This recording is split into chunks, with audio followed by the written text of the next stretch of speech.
Hey, I'm not trying to fight with you. I want to pick a bone with you, though. My hair's standing up because I had a hat on, and I remembered you liked me. At least you said you liked me better with the hat off. So, I took it off for you. Not that you care, I guess. Anyway, keeping this as short as I can. I'm already 30 seconds into it. I want to upload it to text because you don't ever look at YouTube, or barely ever.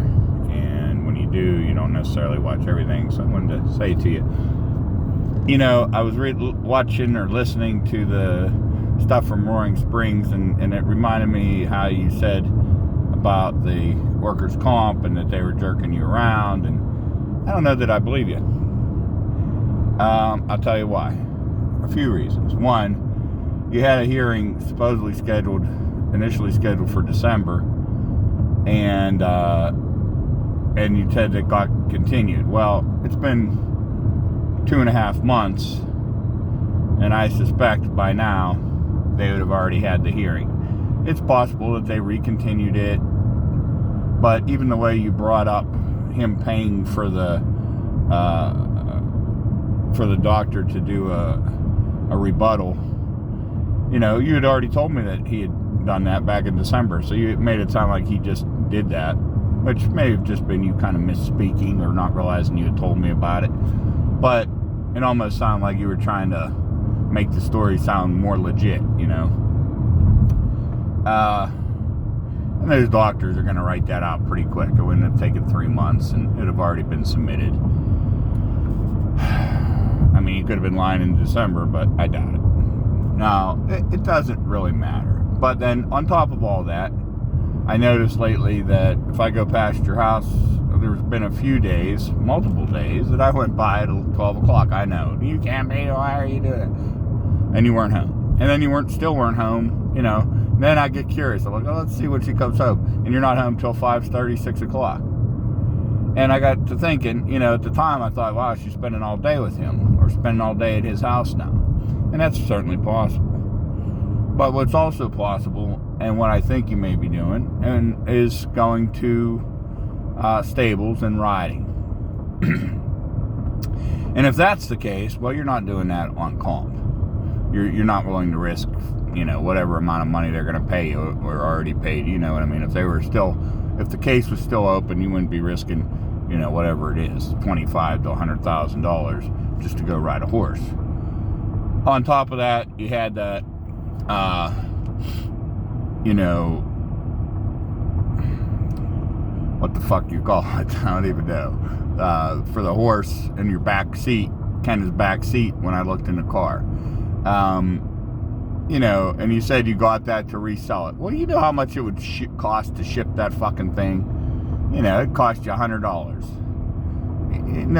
You're not reselling that fucking thing. I don't believe you. Okay? I mean, you know, you may have thought about doing that. I mean, everything's somewhat possible. It's feasible, or you wouldn't have used it as a story, but I doubt it. You know?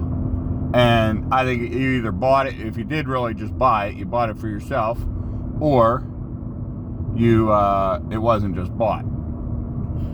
Okay, so now, on top of all that, like I said, the timeline doesn't add up. You should already have had the hearing.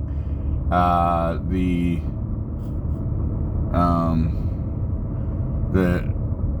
saddle in the back seat.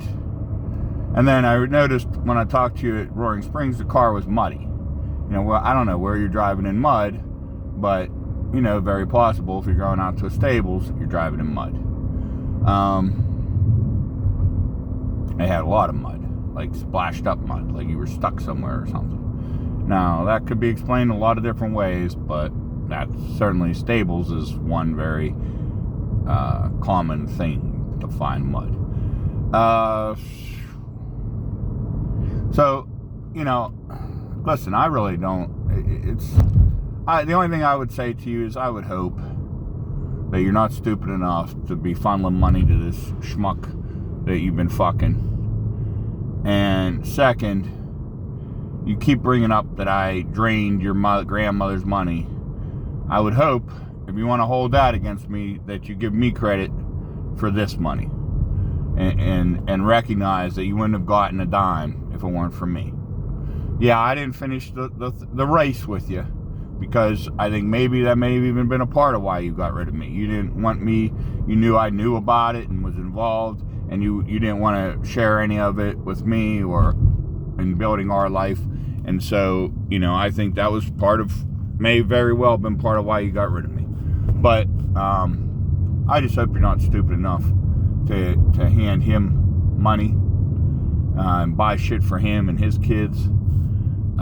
Because if you really thought logically about it, that's about the only reason a 30-something-year-old guy with kids would be fucking around with a 50-year-old woman, sugar mama, whatever. And in this fucking shit town, $50,000 is enough money to make you a sugar mama, even when you're going to end up needing it to pay your damn bills because you don't make enough money to pay them. And then the other thing I was going to say, you made a comment about, I'd love to be working, but I'm not because of, and you didn't just say, comp, you were like, you're like the situation. Well, it's not a situation, you would be on comp. No, I think you're off comp, and I think you could get a job, and you haven't because you're enjoying running around and seeing him, and you don't want to be working.